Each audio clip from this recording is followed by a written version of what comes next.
వ్యవసాయ మార్కెట్ నూతన కమిటీ ప్రమాణ స్వీకార మహోత్సవంలో పాల్గొన్న మంత్రి ఉత్తమ్ కుమార్ మరియు తుమ్మల నాగేశ్వరరావు. సూర్యాపేట జిల్లా కోదాడ నియోజకవర్గంలోని కోదాడ వ్యవసాయ మార్కెట్ నూతన కమిటీ ప్రమాణ స్వీకారానికి హాజరయ్యారు మంత్రి ఉత్తమ్ కుమార్ రెడ్డి, తుమ్మల నాగేశ్వరరావు. ఈ సందర్భంగా ఉత్తమ్ కుమార్ రెడ్డి మాట్లాడుతూ రేషన్ కార్డు దరఖాస్తు ప్రక్రియ నిరంతర ప్రక్రియ అని పేర్కొన్నారు. అర్హత కలిగిన ప్రతి ఒక్కరికి రేషన్ కార్డు అందుతుందన్నారు. జనవరి 26 నుండి కాంగ్రెస్ ప్రభుత్వం 4 పథకాలను అమలు చేసి తీరుతుందన్నారు. 10 ఏళ్లుగా ఒక్క రేషన్ కార్డు కూడా ఇవ్వని దద్దమ్మలు నేడు కాంగ్రెస్ ప్రభుత్వం అమలు చేస్తున్న పథకాలపై తప్పుడు ప్రచారం చేస్తున్నాయని ఆరోపించారు. 2014 తర్వాత హౌసింగ్ సొసైటీ ఒక్క మార్పు కూడా జరగలేదు. ప్రజా సంక్షేమమే ధ్యేయంగా ముందుకు పోతూ ప్రతి ఒక్క పథకాన్ని అమలు చేస్తున్నామని పేర్కొన్నారు. మంత్రి తుమ్మల నాగేశ్వరరావు మాట్లాడుతూ పదవుల కోసం పాకులాడేవారు నేడు పదవులు లేకపోతే తట్టుకోలేకపోతున్నారన్నారు. ప్రజా పథకాలు ప్రజల మధ్య అమలు చేయాలని గ్రామ సభలు నిర్వహిస్తున్నామన్నారు. ప్రజలకు సమాధానం చెబుతాం తప్ప తప్పుడు ప్రచారం చేసే వారికి కాదు అని తెలిపారు. మార్కెట్ కమిటీ మెంబర్గా రాగద్వేషాలకు అతీతంగా నిష్పక్షపాతంగా బంధుప్రీతికి తావు లేకుండా మార్కెటింగ్ చట్టానికి మరియు నిబంధనలకు లోబడి రైతులు మరియు మార్కెట్ కమిటీకి సంబంధించిన అన్ని వర్గాల వారి శ్రేయస్సుకై నిస్వార్థముగా చిత్తశుద్ధితో కృషి చేస్తానని దైవ సాక్షిగా ప్రమాణం చేస్తున్నాను. Thank you sir. Thank you sir. తిరుపమ్మను నేను కోదాడ వ్యవసాయ మార్కెట్ కమిటీ చైర్మన్గా రాగద్వేషాలకు అతీతముగా నిష్పక్షపాతంగా బంధుప్రీతికి తావు లేకుండా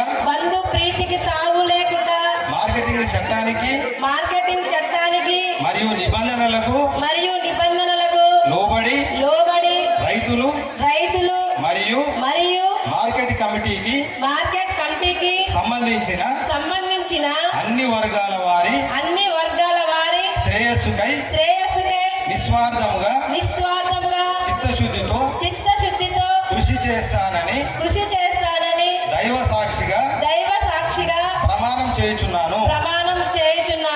థ్యాంక్ యూ మేడం. అందరికీ హృదయపూర్వక ధన్యవాదాలు తెలియజేస్తాను సోదరులారా.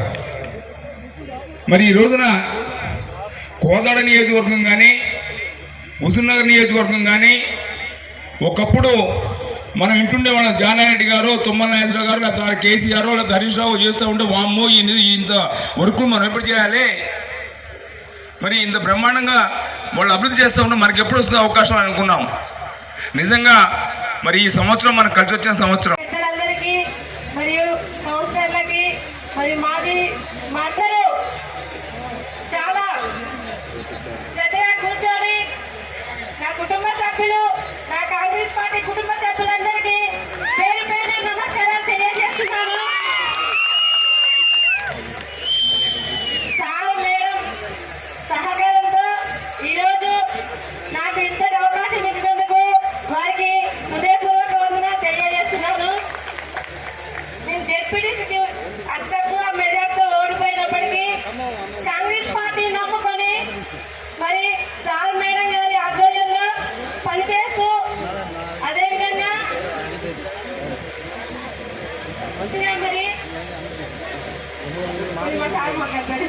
ఇచ్చేసినటువంటి మన టైగర్ మన మంత్రివర్యులు ఉత్తమ్ కుమార్ రెడ్డి గారికి, అదేవిధంగా వ్యవసాయ శాఖ మంత్రివర్యులు మన తుమ్మల నాగేశ్వరరావు గారికి, అదేవిధంగా కోదాడ నియోజకవర్గ అభివృద్ధి ప్రదాత అమ్మ నలమల ఉత్తమ్ పద్మావతి రెడ్డి గారికి, స్టేజ్ మీద ఉన్నటువంటి మాజీ ఎమ్మెల్యే గారు చంద్రరావు గారు, చిత్రపూడి లక్ష్మీనారాయణ గారు, ఈ యొక్క మార్కెట్ ఏది కావాలంటే అది మీ మనిషిగా శాంక్షన్ చేస్తానని చెప్పి మీకు ఈ సందర్భంగా కాబట్టి దయచేసి ఇప్పుడున్నటువంటి పరిస్థితులకు అనుగుణంగా ఇది ఎక్కడుండాలో, ఏ రూపంలో ఉండాలో, ఏ రకంగా ఉండాలో మీరు నిర్దేశించండి.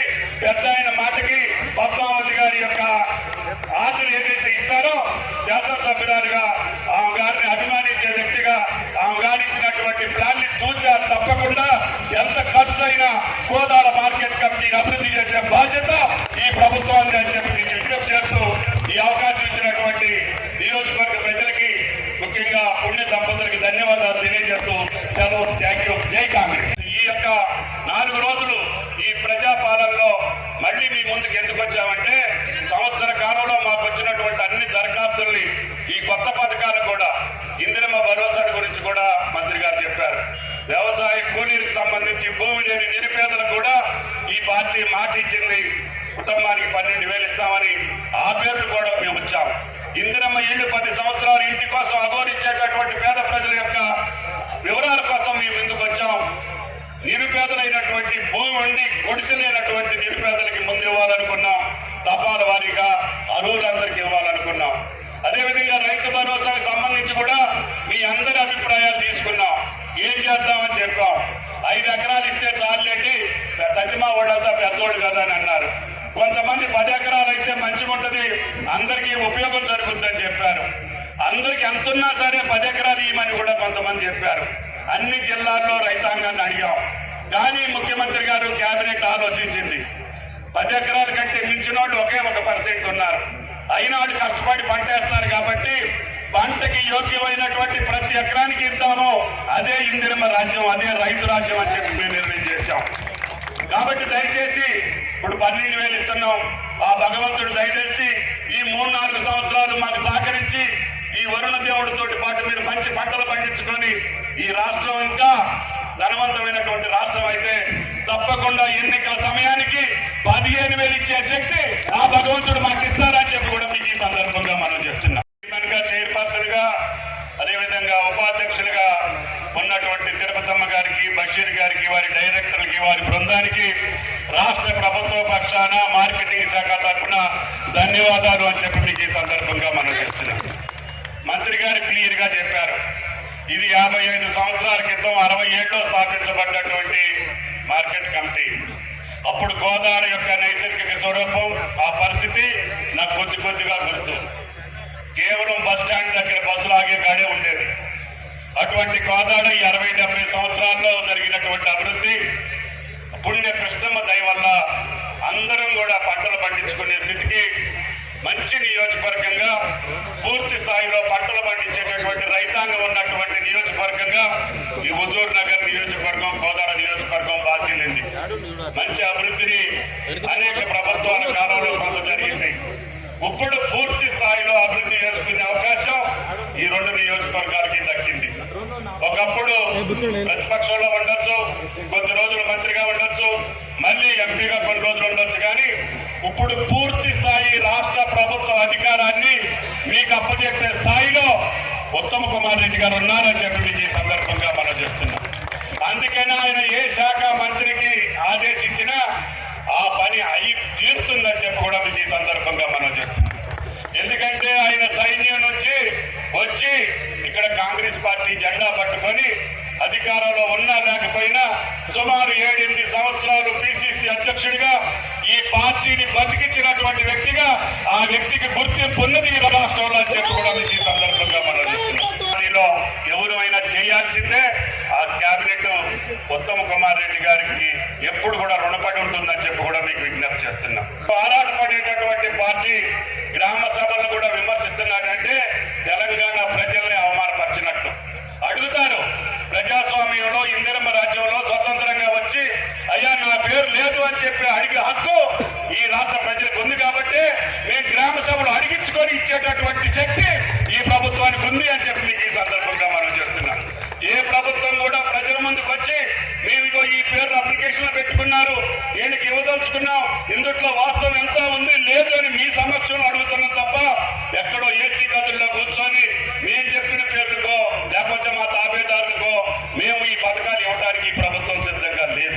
వదిలిపెట్టి మరి ప్రజలందరికీ సేవ చేయాలనే ఉద్దేశంతో వచ్చిన తర్వాత మేము కూడా తప్పకుండా ఇలాంటి వ్యక్తి రాజకీయాలు ఉంటే ఈ ప్రజలకు, ఈ పీడిత తాడిత అందరికీ కూడా వాళ్ళకు భవిష్యత్తు దొరుకుతుందనే ఉద్దేశంతో ఆ రోజున మేము మా కోరంగానే మాకు సపోర్ట్ చేయాలి బషీర్ అంటే ఎమ్మటే ఏమాత్రం ఆలోచించకుండా ఉత్తమ్ కుమార్ రెడ్డి గారికి దగ్గరికి వచ్చి ఆయనకి మేము తప్పకుండా సపోర్ట్ ఇచ్చుకుంటూ ఆయన ఉన్నాక మేము అప్పటికే ఉత్తమ్ కుమార్ రెడ్డికి అన్నాం, మీరు ఓడిపోతే సార్ మీరు వెళ్ళిపోతారు, మా గతి ఏంటంటే నేను వెళ్ళిపోనని చెప్పిండ్రు.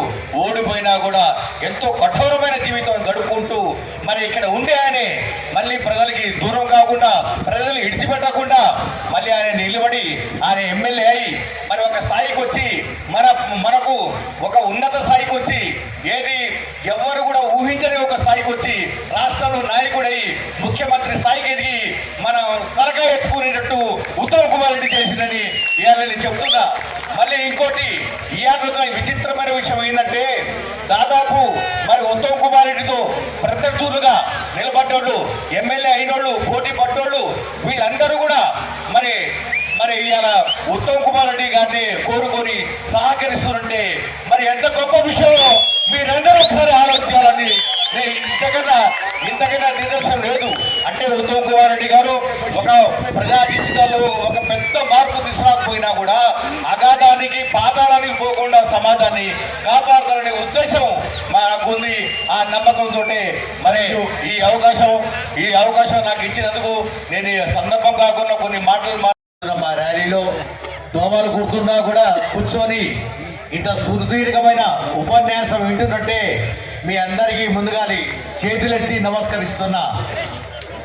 అయితే మన మంత్రి గారు, మార్కెట్ వ్యవసాయ మంత్రి గారు, మన ప్రియతమ నాయకుడు ఉత్తమ్ కుమార్ రెడ్డి గారు, మన ప్రియతమ నాయకురాలు మరి పద్మావతి రెడ్డి గారు, మరి ఎమ్మెల్యే చంద్రరావు గారు, మరి బాబు గారు, లక్ష్మణరెడ్డి గారు కూర్చోవాలి. 22 ఏళ్ల నుంచి ప్రజా జీవితంలో నేను గడిపిన ఇదే మార్కెట్లో మరి ఒక రోజున 82, 23లో మరి ఇక్కడ మార్కెట్లో గోడాంలో మరి ₹2 కిలో బియ్యం, అంటే బియ్యం అంటే చాలా విలువైనవి, అప్పుడు చాలా అమూల్యమైనవి. ₹2 కిలో బియ్యం దొడ్డిదారిన పోతుంటే 400 బస్తాల బియ్యాన్ని మరి ఆ రోజున మేము అధికారులు చెప్పినా కూడా వాళ్ళు వినిపించుకోకుంటే ఆ రోజున గోడం పరగొట్టి 400 బస్తాల బియ్యం ప్రజలందరికీ పంచించిన ఆ రోజున నేను మీ అందరికీ పంపించిన. అప్పుడు నా మీద లూటీ కేసు పెట్టిండ్రు. అప్పుడు మేము వామపక్ష భావజాలంతో మేము నడుస్తున్నాం. మాకు 18 ఏళ్ళ వయసు, మా 18 ఏళ్ళ వయసులోనే ప్రజా పోరాటం ఇదే సంతలో 3 ముక్కలాట ఏది ప్యాకెట్ ప్లేట్లు వస్తుంటే వాళ్ళని పట్టుకొని కొట్టి రైతుల్ని అన్యాయం చేస్తున్నారనే ఉద్దేశంతో అప్పుడే మేము యువకులుగా ఉన్నప్పుడే వాళ్ళు పారుదోలిన నేను అదే పద్ధతి చేసుకుంటూ వచ్చినాక కొన్ని మరి అదే ఈ రోజున ఈ యొక్క సంపదలకి ఈ మొత్తం కూడా సర్వ సంపదలకి కారణం ఈ శ్రామికులు ఉండబట్టే ఈ దేశ సౌభాగ్యం ఉంది. మరి మేధావులు, శ్రామికులు, కార్మికులు ఉండటం వలనే ఈ దేశ సౌభాగ్యం ఉంది. మరి కార్మికులది, మేధావులు, మరి కర్షకులు వీళ్ళందరూ కూడా జీవితాలు మొత్తం అంధకారంలో అయిపోయినాయి. వీళ్ళ జీవితాల్లో ఒక గుణాత్మకమైన మార్పు తీసుకురావడం కోసం ఆ రోజు మేము మరి వామపక్ష భావజాలంతో వెళ్ళిపోయి మరి మావోయిస్టులుగా ఉన్నాము. మేము ఆ రోజున ఉన్నాక మా మీద ఎన్నో కేసులు అయిన తర్వాత మేము జైల్లో ఉన్నప్పుడు మా తల్లిదండ్రుల ప్రభావం కూడా మా మీద పడ్డది. వాళ్ళు పెద్ద మనుషులై, వాళ్ళు రోగిష్ఠులై మంచాన పడి ఉంటే మరి జన్మనిచ్చిన తల్లిదండ్రులకు సేవ చేయకుండా ముక్కు ముఖం తెలియని వాళ్ళ కోసం ప్రాణాలు ఇవ్వడానికి మేము ముందుకు వచ్చిన వాళ్ళం. మరి జన్మనిచ్చిన తల్లిదండ్రులు కూడా సేవ చేయాలనే ఉద్దేశంతో నేను ముషీరాబాద్ జైలు 2 ఏళ్ళు నేను కేసుల వల్ల 2 ఏళ్ళు ఉండటం జరిగింది. మంత్రి గారి సందర్భం కాకుండా కూడా చెప్తున్నా నేను విషయం. మరి కార్మిక సంఘాలు, రిక్షా సంఘాలు, బండ కార్మికులు, మరి ఎన్నెన్నో వివిధ రూపాల్లో ఉన్న శ్రామిక వర్గాన్ని మొత్తాన్ని కూడా నేను నాయకత్వం వహించుకుంటూ వాళ్ళ కనీస వేతనాల కోసం, వాళ్ళ కనీస హక్కుల కోసం, వాళ్ళ జీవించే హక్కుల కోసం ఆ రోజున నేను నిలబడినాక మరి ఇదే విధంగా మన బండ కార్మికులు అన్నిటికీ రోడ్లకు కానీ మరి భవనాలకు కానీ బండ కొట్టే వాళ్ళు రాష్ట్ర వ్యాప్తంగా కూడా వాడి ఎలాంటి దరిద్రమైన పరిస్థితులు ఉందంటే 3000 సంవత్సరాల నాటి సన్న రకాలకి ₹500 బోనస్ కూడా ఇవ్వబోతున్నాము. మరి మిత్రులారా, ప్రస్తుతం తెలంగాణ రాష్ట్రంలో 26 జనవరి నుంచి 4 పథకాల విషయంలో కూడా నేను మీకు ఒక 3-4 నిమిషాలు నేను మనవి చేస్తాను. ఈ విషయాన్ని పదే పదే చెప్తున్నాం. 26 తారీఖు నుంచి తెలంగాణ రాష్ట్రంలో రేషన్ కార్డుకి అర్హత ఉండే ప్రతి ఒక్కరికి 26 తారీఖు మొదలు పెట్టుకొని అర్హులందరికీ అర్హత ఉండే చివరి వ్యక్తికి రేషన్ కార్డు వచ్చే వరకు ఈ ప్రక్రియ కొనసాగుతుంది. కొంత ప్రతిపక్షాలు మరి ఈ విషయంలో దుష్ప్రచారం చేస్తున్నాయి, విష ప్రచారం చేసే ప్రయత్నం చేస్తున్నాయి. ఈ లిస్టులో అట్లొచ్చింది, ఆ లిస్టులో అట్లొచ్చింది అని. ఏ లిస్టులో ఏమున్నా ఎవరు అయోమయానికి గందరగోళానికి ఏమన్నా అనుమానానికి తావు లేదు. రాష్ట్ర సివిల్ సప్లైస్ మంత్రిగా నేను స్పష్టమైన ప్రకటన ఇస్తున్నా. ప్రక్రియ 26 తారీఖు మొదలవుతుంది. తెలంగాణ రాష్ట్రంలో మేము ప్రకటించిన అర్హతల మేరకు అర్హత ఉన్న ప్రతి వ్యక్తికి ప్రతి కుటుంబానికి ఈ రేషన్ కార్డు వచ్చే వరకు ఈ ప్రక్రియ కొనసాగుతుందని చెప్పి నేను మనవి చేస్తున్నాను. అది ఎవరో ఏందో దాని గురించి మాట్లాడుతుంటారు. ఎవరిని ఈ తప్పుడు ప్రచారం ఈ దుష్ప్రచారం ఎవరు నమ్మొద్దు. వ్యవసాయ యోగ్యమైన భూమికి మీరు పంట వేసినా పంట వేయకున్నా రాష్ట్రంలో ఉన్న ప్రతి ఎకరాకి వ్యవసాయ యోగ్య భూమికి సంవత్సరానికి ఎకరాకి 12,000 రూపాయలు ఇవ్వబోతున్నాము. ఈ కార్యక్రమం కూడా ఎక్కువ సపోర్ట్ కొడుతుంది. మరి వద్దనాలు అయింది మొదలు పెడుతున్నాము. ప్రతి ఎకరాకి రాష్ట్రంలో వ్యవసాయానికి యోగ్యమైన భూమికి గతంలో వాళ్ళు 10,000 ఇచ్చిండ్రు. మేము 20% పెంచి 12,000 రూపాయలు ఇవ్వబోతున్నామని చెప్పి నేను మనం చేస్తున్నాం. అదేవిధంగా మేము తిరిగిన చాలా చోట్ల రైతులకి ఇష్టములందరికీ మనం చేస్తున్నాం. స్వతంత్ర భారతదేశంలో ఏ రాష్ట్రంలో భూమి లేని రైతు కూలనికి అమలు కాని విధంగా ఇవ్వని విధంగా తెలంగాణ రాష్ట్రంలో 26 జనవరి నుంచి ఇందిరమ్మ ఆత్మీయ భరోసా అని భూమి లేని రైతు కూలీలకి సంవత్సరానికి 12,000 రూపాయలు ఇవ్వబోతుందని చెప్పి నేను మనం చేస్తున్నాం. ముఖ్యమంత్రి పట్టి విక్రమార్క గారు మేము అందరం మంత్రులం 24 గంటలు అహర్నిశలు కష్టపడి కృషి చేసి ఈ రాష్ట్ర ప్రజలకి మేలు చేయాలి, మా హయాంలో రాష్ట్రం అభివృద్ధి చెందాలి, అన్ని వర్గాల ప్రజలకి మేలు జరగాలనే విధంగా మేము ముందుకు పోతున్న విషయం కూడా నేను మనం చేస్తాం.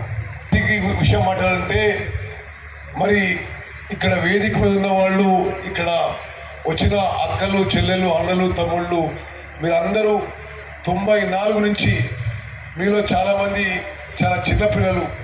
అప్పుడు మరి అప్పటి నుంచి ఇప్పటి వరకు మీరు చూపిస్తున్న ప్రేమ అభిమానం ఆత్మీయతకి మేము ఎప్పుడూ కృతజ్ఞత ఉంటుందని చెప్పి నేను మనం చేస్తున్నాం. అంకితం చేసిన విషయం నేను మనవి చేస్తున్నా. ఆనాటి నుంచి ఈనాటి వరకు పద్మావతి గారు నేను 24 గంటలు మరి కోదాడు నగర్ ప్రాంతాన్ని అభివృద్ధి చేయాలి, మీ అందరి జీవితాలు బాగుపడాలి, మీ అందరి జీవన ప్రమాణాలు పెరగాలనే విధంగా ముందుకు పోతున్న విషయం కూడా నేను మనం చేస్తున్నాం.